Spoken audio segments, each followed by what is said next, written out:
Right, hello everyone. We are live on LinkedIn. I'm Mel Kelly and this is the Gen Z Talent Playbook series, and I'm pleased to welcome you to the fourth instalment of the series, which is all about unlocking potential through inclusive hiring frameworks.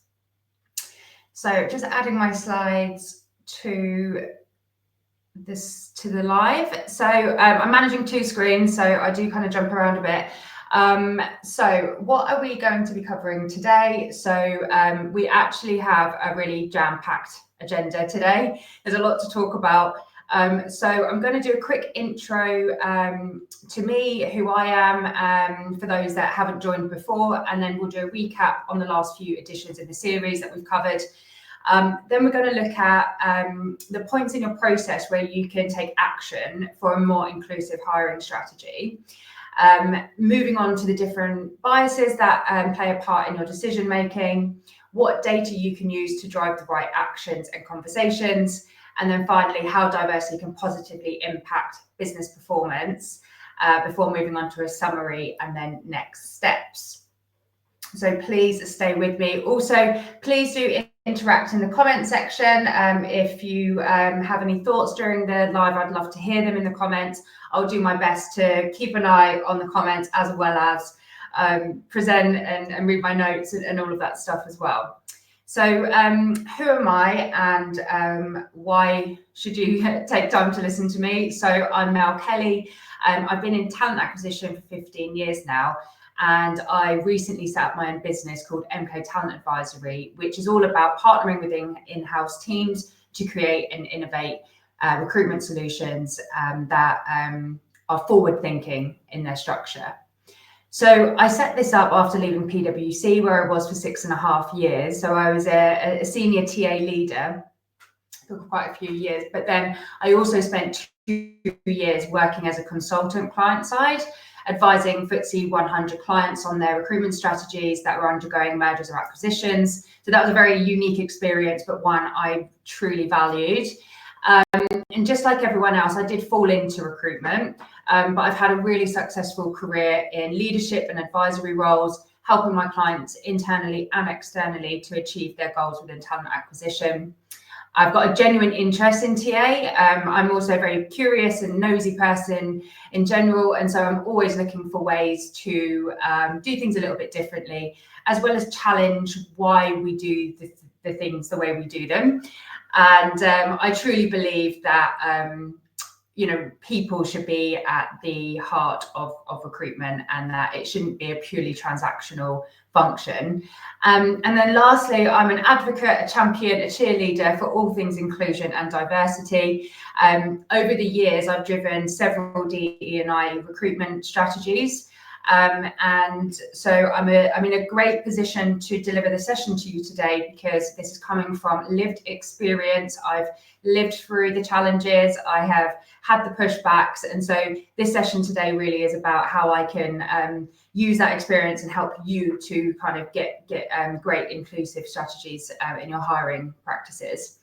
And as part of MK Talent Advisory, as part of my business, I'm committed to weaving a golden thread of inclusivity through every single interaction I have with my clients as well.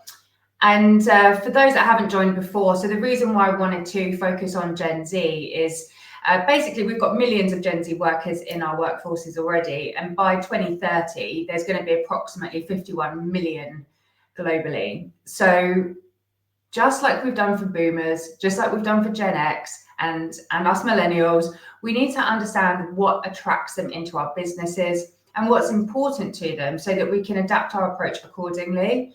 Now, Gen Z are digital natives, so they've only ever lived in a digital world. They've always had the internet, smartphones, and instant access to information, and they're the most diverse generation yet in terms of their thoughts.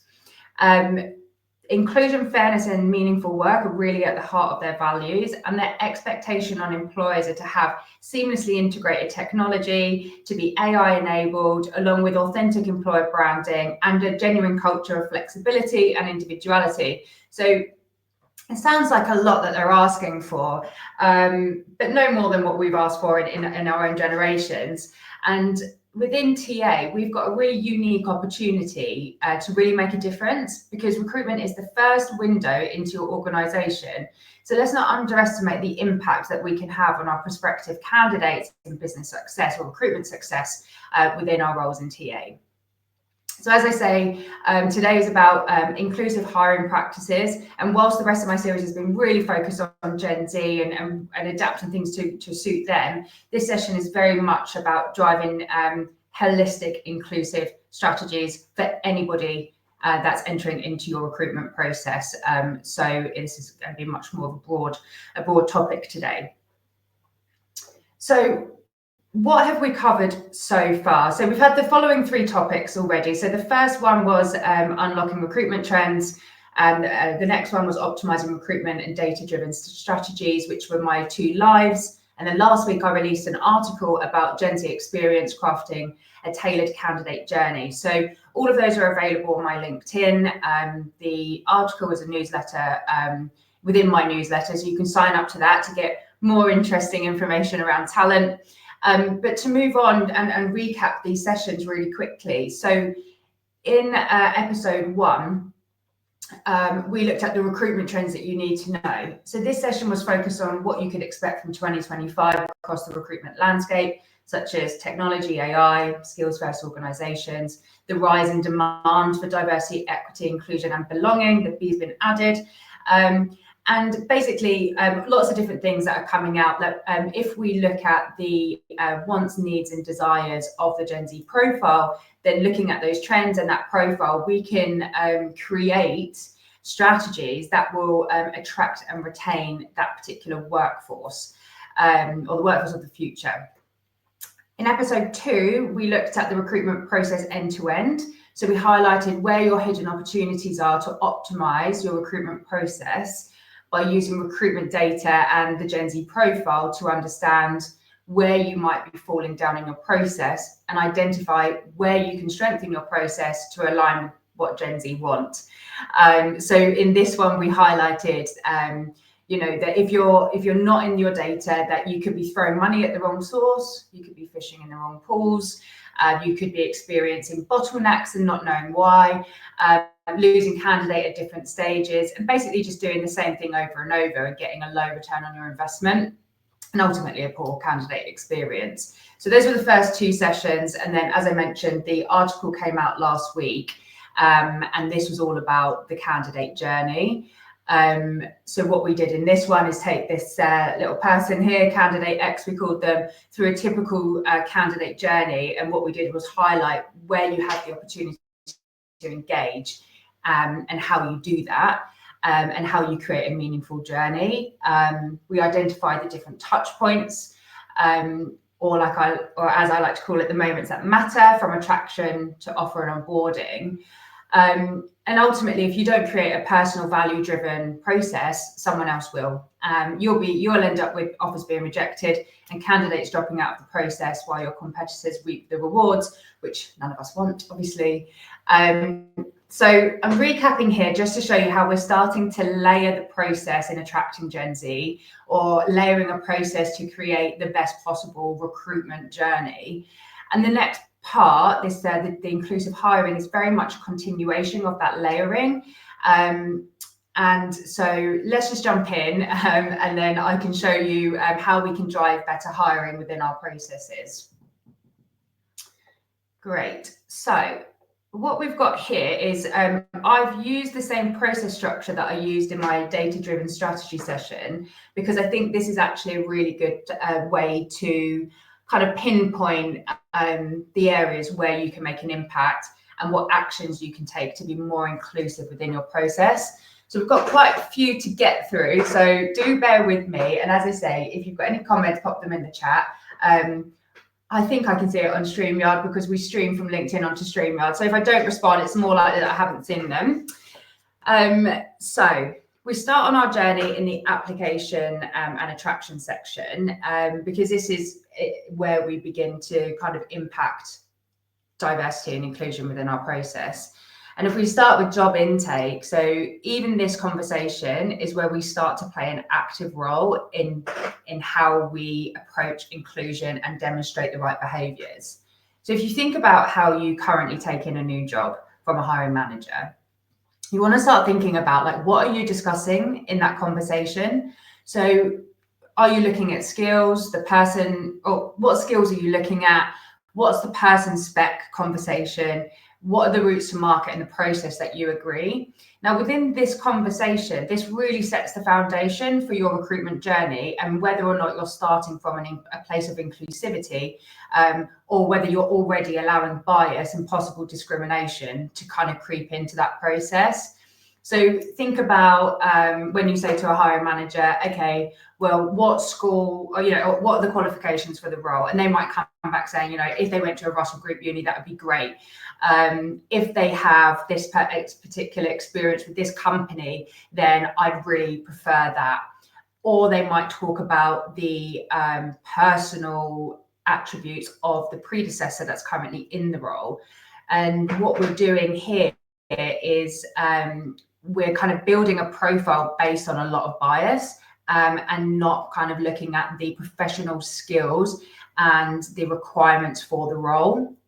And so it's in this conversation that the recruiter and the hiring manager or HR or whoever's doing these conversations needs to be very aware of the type of conversation that you're having and be confident and able to challenge in that conversation where you think that they might be leaning or leaning into a preference based on their own experiences and preferences. The job advert and the job description. So again, so how you write your JDs and your job ads can have a huge impact on who you attract. So is this something that you pay attention to? Do you ensure that you've got neutral language in your documents? Do you have D&I statements on your adverts about welcoming applications from people from all different backgrounds and underrepresented groups? And do you highlight the reasonable adjustments that are available? I put in my first session that we went live on about being loudly inclusive, because what we need to do is encourage people that do need reasonable adjustments, or people that do come from underrepresented or marginalised groups, to feel that they can apply and that they're safe to do so. So being really just bold and out there about what you provide is something that I would really highly recommend. And just remember that what you put out will determine what you get in.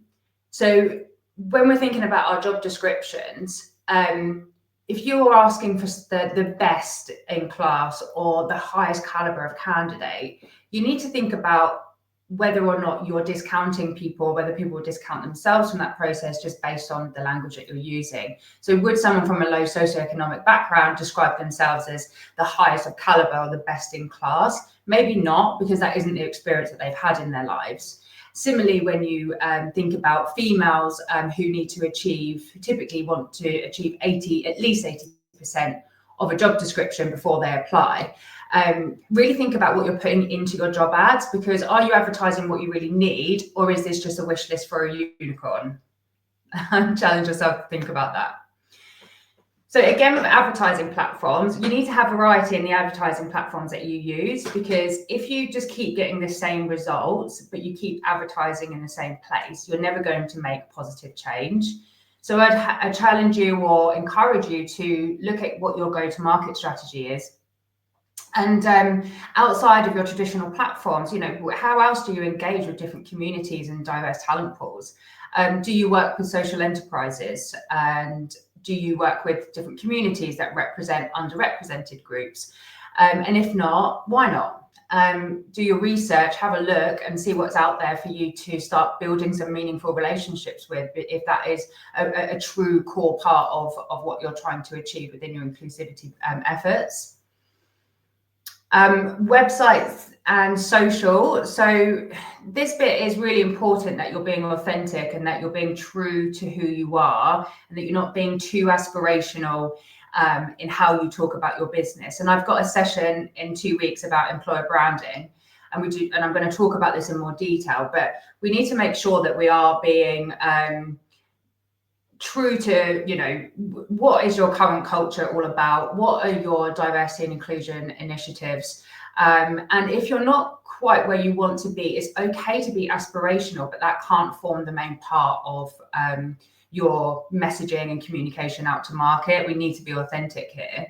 And it's really important to show stories from real people, talking about their real stories, their real journeys, because people can then see themselves working at your company. And as I mentioned before, it needs to be a safe place for anyone to apply, no matter their race, ability, religion, age, gender, or any other characteristic they might have. So that's your application and attraction section. So lots and lots to think about here. And obviously I'm only doing a LinkedIn Live, so there's only so much detail I can go into, excuse me. But the idea here is for me to start planting seeds in your heads, for you to start thinking about, when was the last time we looked at this stuff? Where do we need to improve? And actually, when was the last time we looked at the data and attraction and application sections or within our process, so that you can really start thinking about, actually, we need to spend some time on this, because there could be some small actions you can take that can really make a big difference. So moving on to screening and selection. So let me go back to my notes. So the application screening section. So it takes 7.4 seconds for a recruiter typically to review your CV, and I expect that's the same for a hiring manager as well.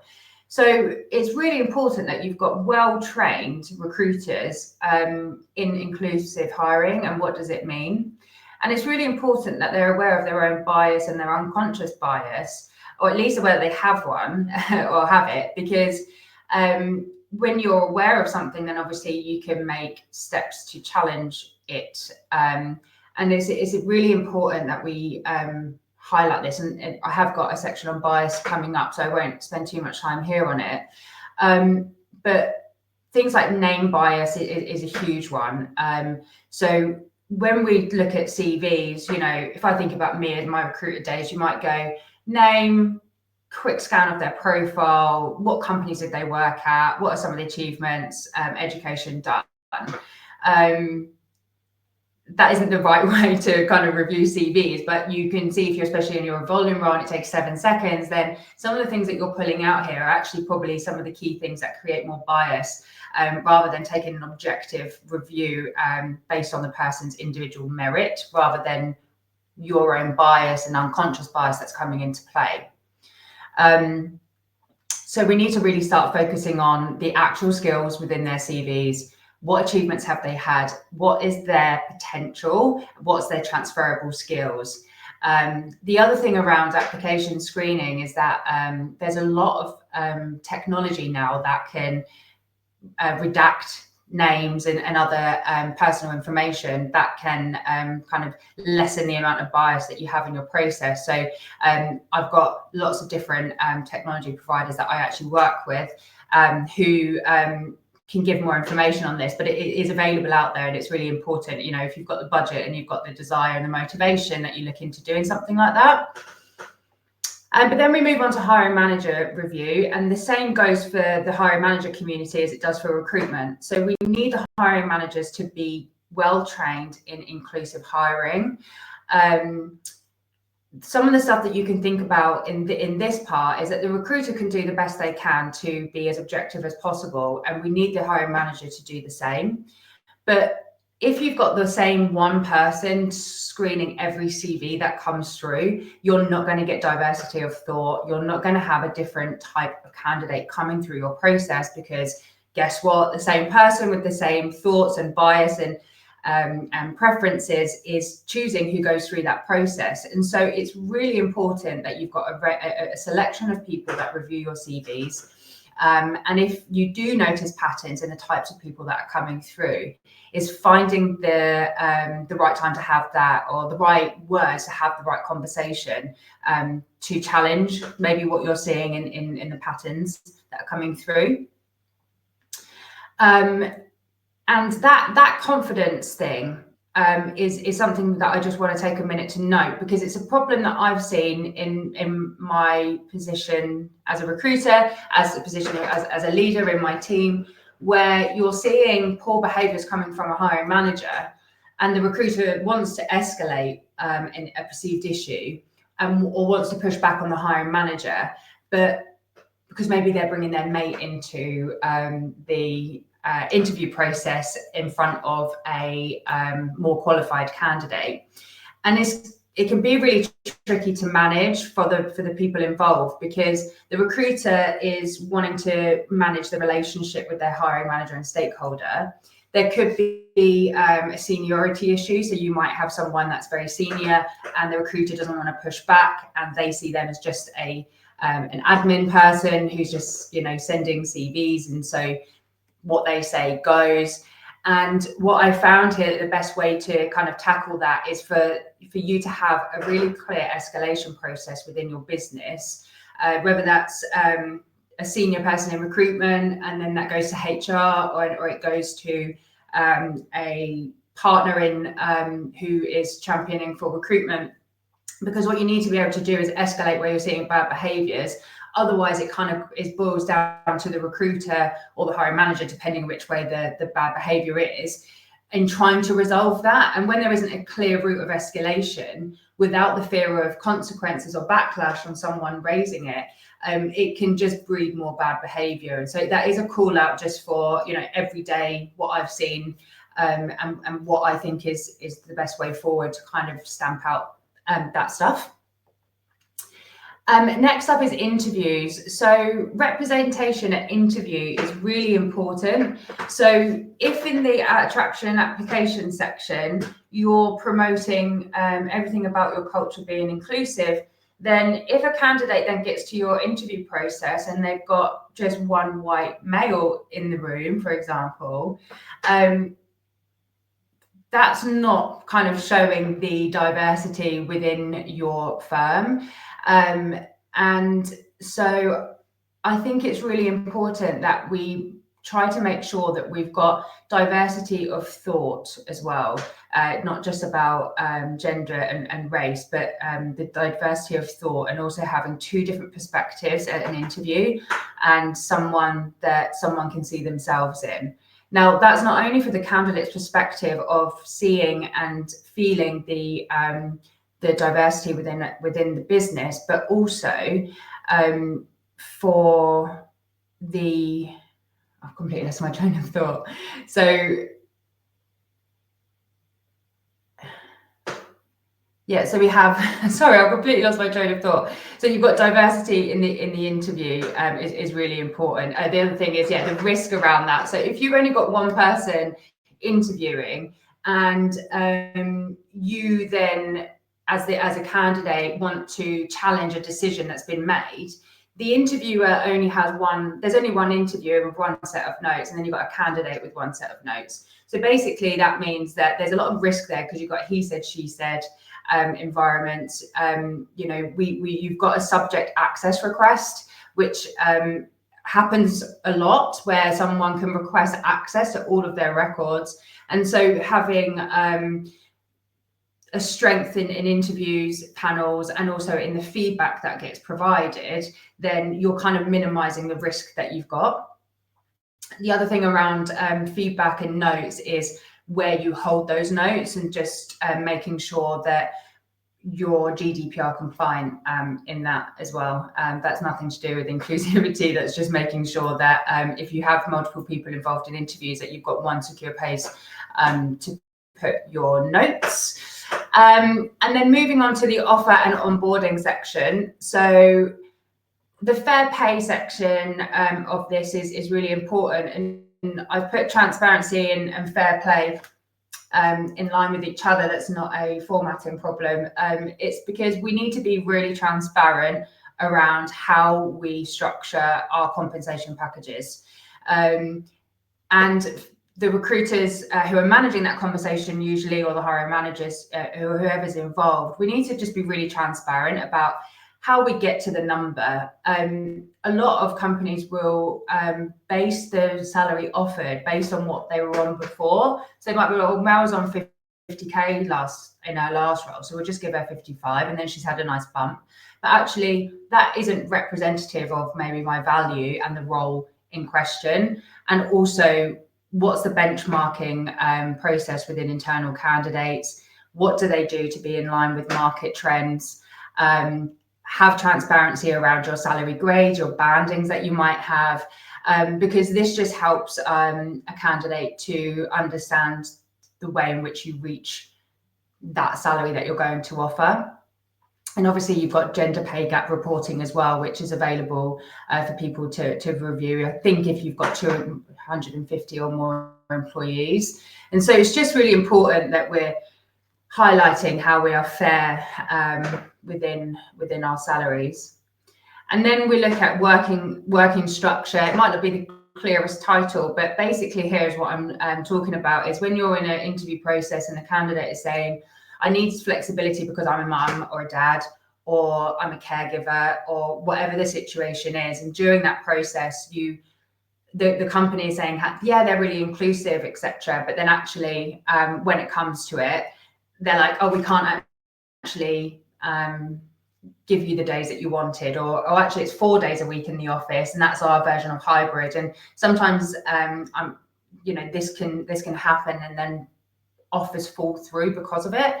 And so it's just making sure that if you're advertising that you're a flexible working company and that you are inclusive for lots of different types of personal circumstances, then just making sure that what you're saying is what you're delivering. And then through the onboarding process, and sometimes this can be a bit of a black hole, this can be a really core time as to whether someone starts with you or not. And there's lots of things that you can do in this process, but one thing that I think is really powerful is, as a business, is looking at within your onboarding teams to say what collateral, what resources and communication do we give our candidates that are starting. Do you share information about different networks that are available within your business? You might have religious networks, you might have different race networks, etc. Are there helplines or reasonable work adjustments that need to be looked into?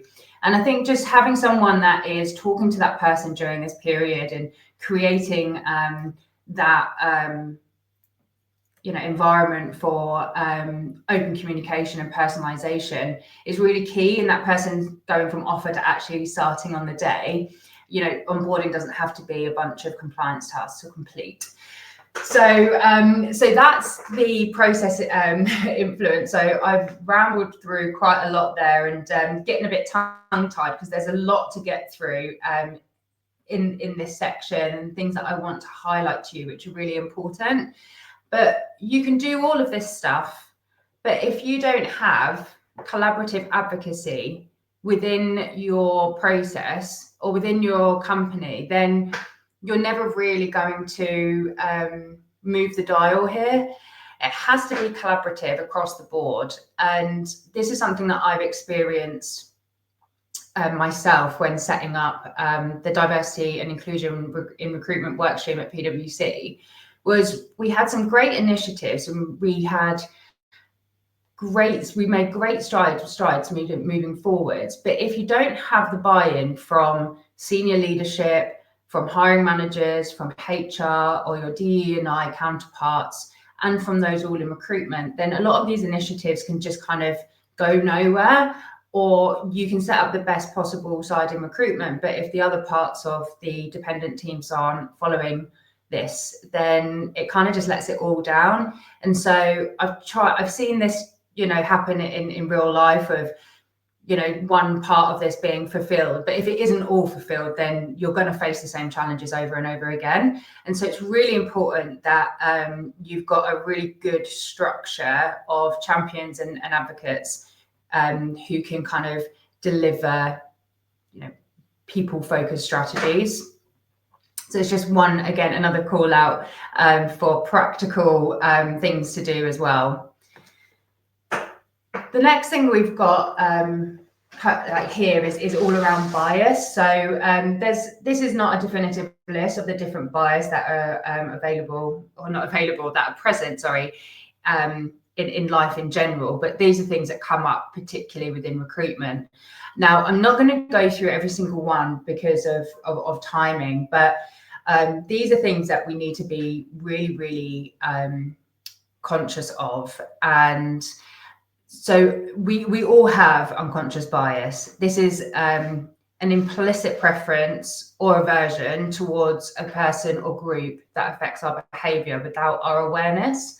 So you do need to try and challenge yourself on what you think your bias might be and where you think it shows up for you. Taking time to reflect and be honest with yourself about what some of your biases are, it is a really important thing to do, because name bias, for example, so this is having a preference or prejudice towards individuals based on their names. What you see here is that candidates that whiten their names to be more acceptable in application processes. So based on someone's name can be the deciding factor on whether or not they go through in a process. Affinity bias shows up in, candidates that have similar interests to you, or backgrounds or appearances, or so they seem like you.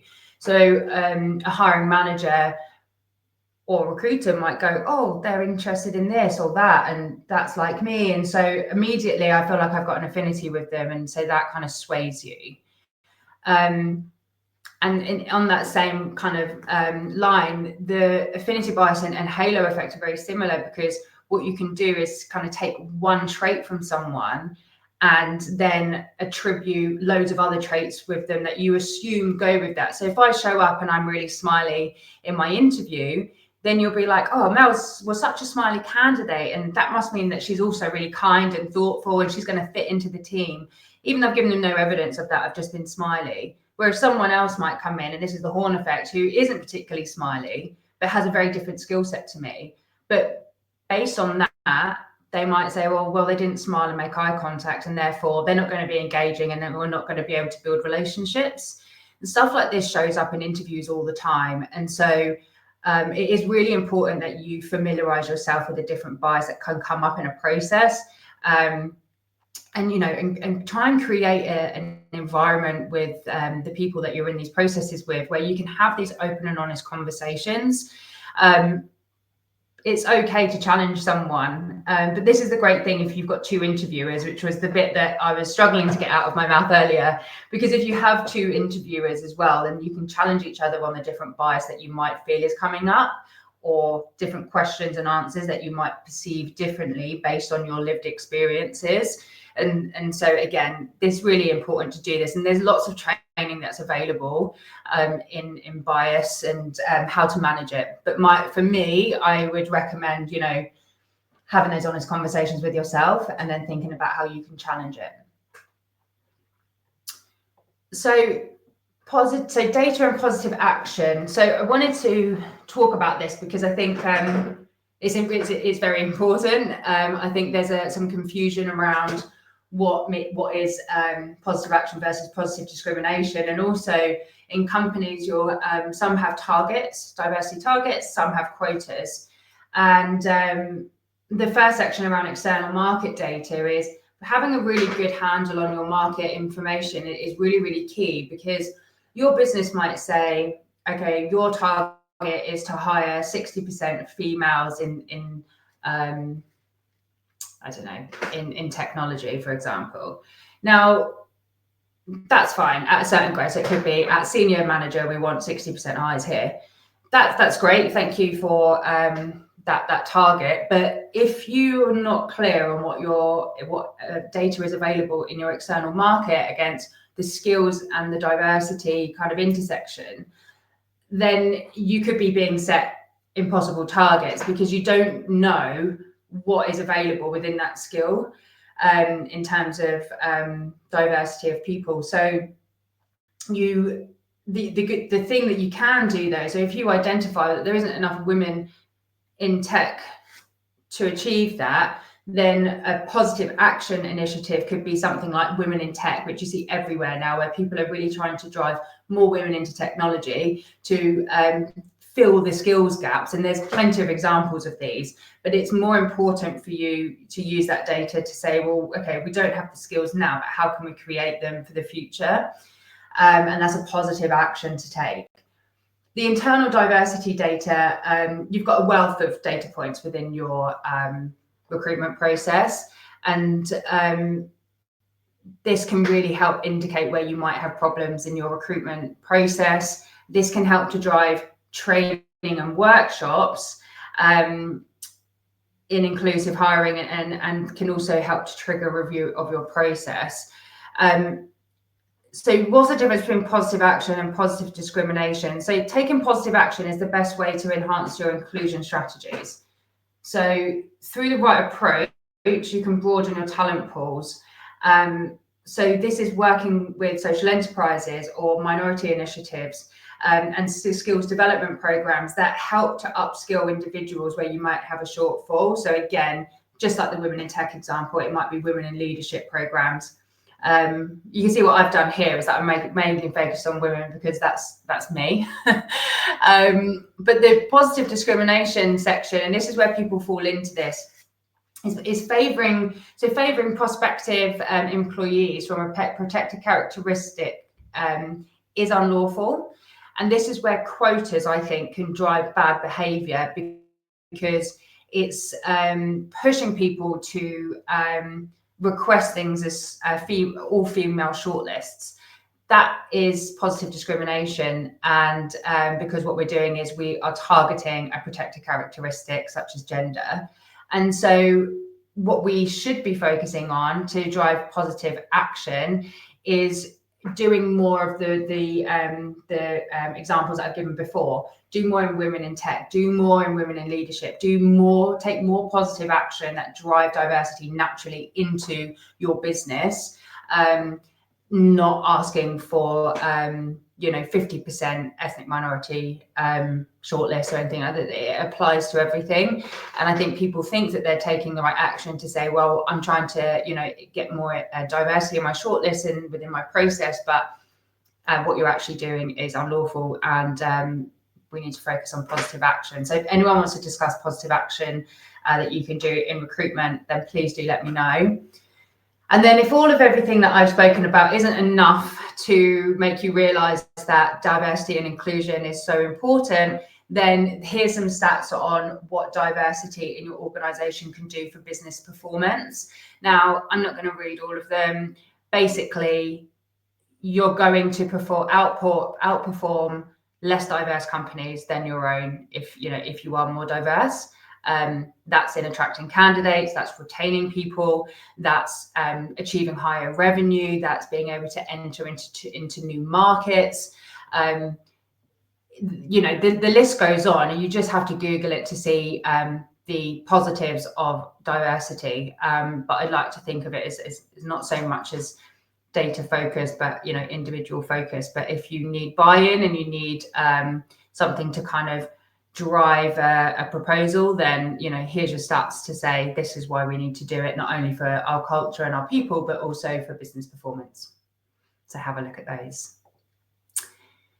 And so in summary of all of that, I would recommend that you analyze and assess the maturity of your diversity, equity, inclusion and belonging strategy, that you review your data points and understand your strengths and weaknesses, that you create a collaborative made up of recruitment, HR, D&I, and people networks, and try to create a one people strategy that focuses on positive action and the right behaviours.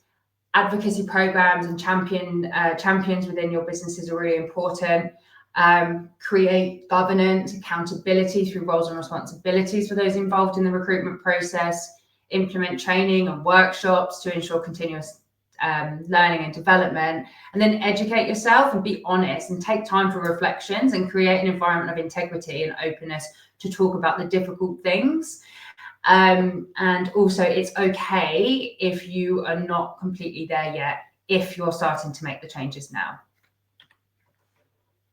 And I realize I didn't switch to the slides, so sorry about that. This is the great thing about being live, is these things happen all the time, and I'm using two screens, so I don't always see them. But that's the list that I was just going through just now. And so if you would like to understand where you can improve your inclusivity with your hiring process, then I would love to talk. I am offering free strategy sessions with me where we can go through what your current position is, what your long and short-term goals are. We'll think about where you've got some of your strengths and weaknesses within the process that I've highlighted.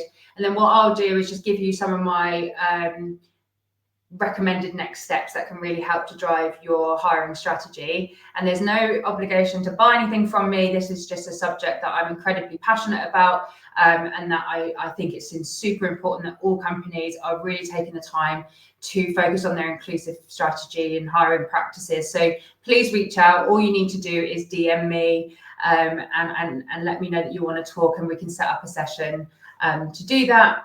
And then what's coming next in this series is the digital recruitment revolution. So harnessing tech to attract top talent. So next week it will be an article that I'm releasing on technology, which will be available next Wednesday. And then the last session in this series is all about employer branding and how you can use that to leverage what you're doing in your business and great candidates. So please do join me for the next 2 sessions. And I really look forward to speaking with you. If you've taken any gems from this, even if you just take one little golden nugget away from this, then please do add that to the comments in the LinkedIn post. And I look forward to kind of interacting with you, or just DM me them. But I'm really interested to see how much you've taken or what you've taken from these sessions. So thank you very much. It's snowing up in East Anglia. I don't know what it's like in the rest of the country. I'm pretty sure it's cold and snowy, but have a great rest of the week. And I look forward to seeing you at the next session. Bye-bye.